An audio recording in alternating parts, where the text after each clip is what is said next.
welcome back to my channel. This is FABRICA. Welcome to Globo Arte magazine page channel where we make content for artists and creative entrepreneur. In today's video, guys, we're gonna be diving into talking about the most common question regarding the creative fabric I've been getting a lot many times is regarding how to make a portfolio to get an approval on a creative fabrica. So I think I have already made a video talking about this particular topic.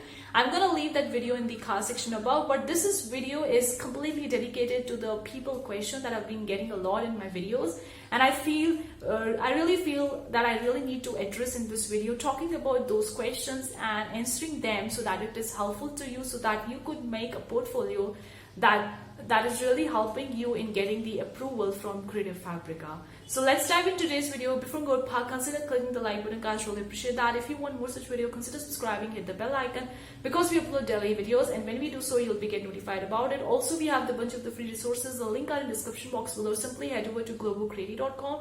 Check out the freebie section, use it. It contains a full commercial license. Also, soon we are going to start with our exclusive email newsletter, which will going to deliver you the exclusive content related to making money online as an artist, as a creative entrepreneur. So make sure you subscribe to that email newsletter. It's on waitlist right now. The link is in the description box below. It's 100% free. There is no catch. So when we will going to soon starting with that, we will going to sending you an email. So let's talk about today's video topic, because making a portfolio, people are often getting confused and they've been asking me a lot of questions, and I really get it. I really get it, because when we are doing something new, we don't know how to do it, and we are asking the question on how to do it, and we have so many doubts regarding that particular thing. So I feel like I really want to address that. Of course, I've made a video regarding that. I've made a complete video talking about the portfolio, making portfolio specifically for the Creative Fabrica, but still people are feeling that that video is not apt, because there were so many questions after that, and I haven't answered too much of the questions in that video. So that's why this video comes up now. But the portfolio, what exactly is a portfolio? Now, you don't need to go into that very scientific definition of the portfolio. Portfolio is a place where people can see your work, or where you can showcase your work. Since right now everything is online, so you really need to have an online presence to showcase your work. It could be social media, it could be your own website, it could be a shop where you're selling your work. For example, if you're having a Redbubble shop and you are selling your own designs, of course you need to have more designs. You just don't need to have 10 designs in your shop and you're just providing the link of that portfolio. No, they want to see that you are really a genuine person who is creating their designs from scratch, because Creative Fabrica is for the designer, is for the artists who are creating the designs from the scratch, who are not using designs or anything in the design from any public domain or from any third-party websites. So your designs need to be from scratch, and these are really need to be made by you. So you can make your portfolio anywhere in the online space. It doesn't mean you need to make a portfolio only on your website. Even if you're having a Society6 shop, Teepublic shop, Redbubble shop, or Jazzle shop, whatever you have, if you are uploading your own designs that have been made by you completely from scratch, then that is your portfolio. You could have a shop banner that is describing about what kind of work you are making. Also your avatar, it could be your own picture as well, or maybe a logo of your shop, whatever it is. And also a few lines, a few artist bio or description about your shop, what kind of content you are making, and what it is related to. For example, if you're creating a watercolor textures, now I talk a lot about watercolor texture, guys, because I really made watercolor texture a lot, and I really like that kind of painting. So if you're creating a watercolor texture, then you are uploading the watercolor textures on your Redbubble shop. You could line something around the corner. Thank you for stopping by. I'm creating these beautiful textures based on my own imagination, or you could write your experience as well, like I have 5 years of experience, 2 years of experience creating this, and what kind of work you're creating, whether it's contemporary style, abstract, watercolor, what kind of medium you are using, whether you're making it on a wood, or what kind of art style you have. You could describe your kind of work you're creating in your bio.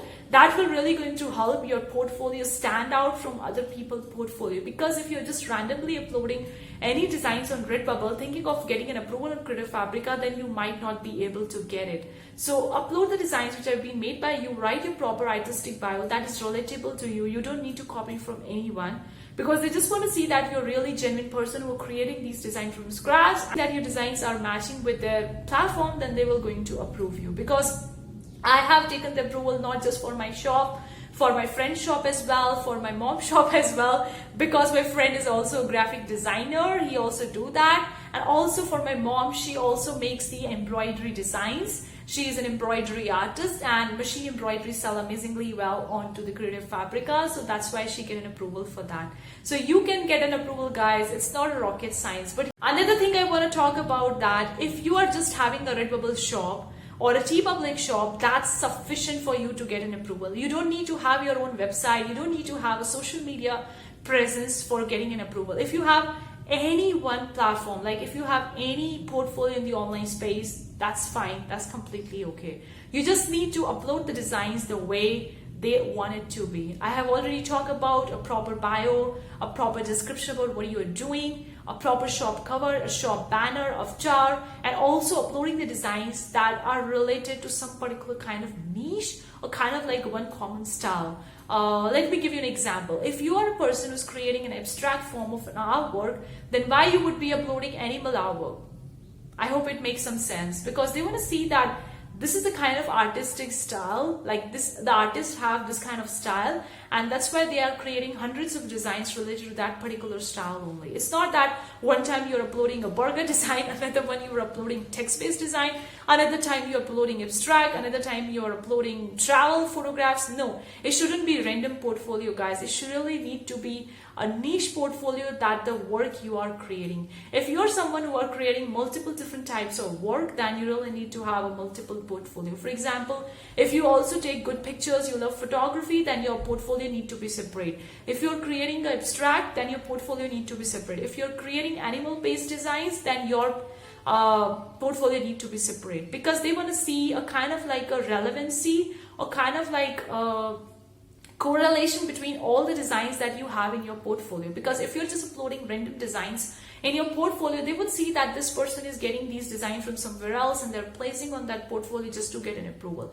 and it doesn't really make any sense, guys. For example, even if you are suppose if you are a Creative Fabrica and you are there on the approval team and approving the artist for opening up a shop on Creative Fabrica, what kind of artist you are going to approve? Obviously you will want to approve the artists who have the portfolio that is kind of like a relevancy. All the designs that he or she has uploaded onto that portfolio are relevant to each other, are not like a random designs here and there. Like one time it's the abstract, another time it's the animal, another time it's the text-based, another time it's the photography or something like that. No, you want to see the relevancy that, okay, this is the artistic style they have and they are uploading the designs related to that only.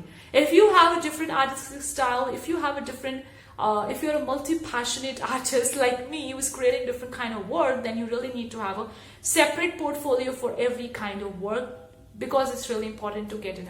Another thing you want to do in the application, you need to submit the portfolio link. They ask you to do two links. One is the portfolio link where you're showcasing your work. Another is the shop if you have, or any presence if you have, where you're selling your work recently. So you could submit the same link in both of these options. I did that and I get an approval. It's just that the shop portfolio which I submitted was having 500 designs, was having so many designs and they were completely related to each other. So that's why I get an approval.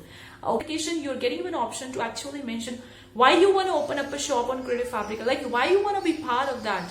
You really need to specify the reason. You could say something along the corner like, I really love the Creative Fabrica platform. I really love the Creative Fabrica community of the designers, of the artists, of the people who are creating these beautiful work.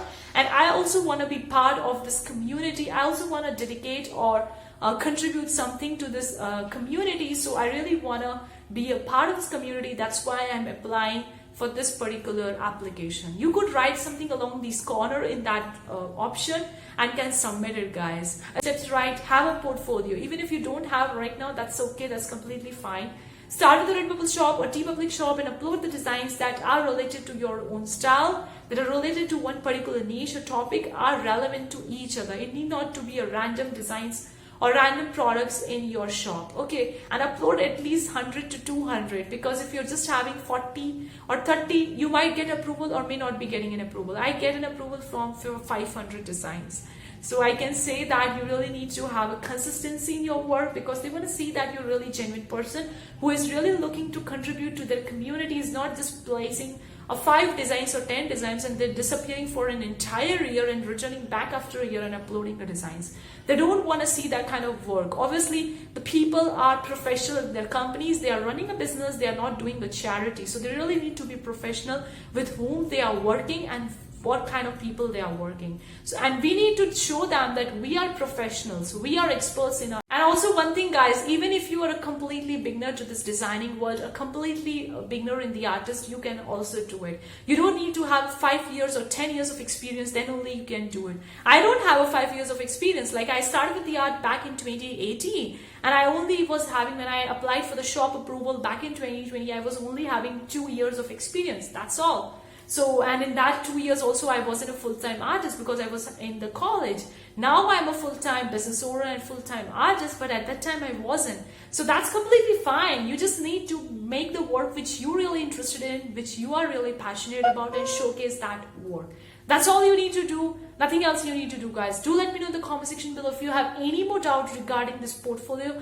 I would really love to help you. And also, guys, one thing I want to tell you, be you, be yourself. Like, you don't need to be having a 10 years of experience or an expert in the area. You can be called a professional if you have creating some kind of work and you are uploading 100 designs or 200 designs you're related to that particular work. You are professional in that work. And you can say very proudly, I am professional. I am making such kind of work and I want to be part of your community, want to contribute something to it. That's why I want to be applying for this application. Hopefully you will approve me and I would be really grateful for that. So yourself and showcase that you are a professional, you are an expert, you know something, you have a skill set and you are getting paid for that, and that's what you want to get an approval. So hopefully this video is useful to you. Do let me know in the comment section below. Thank you so much for tuning in today's video, guys. See you for the next time. Take care. Bye, guys.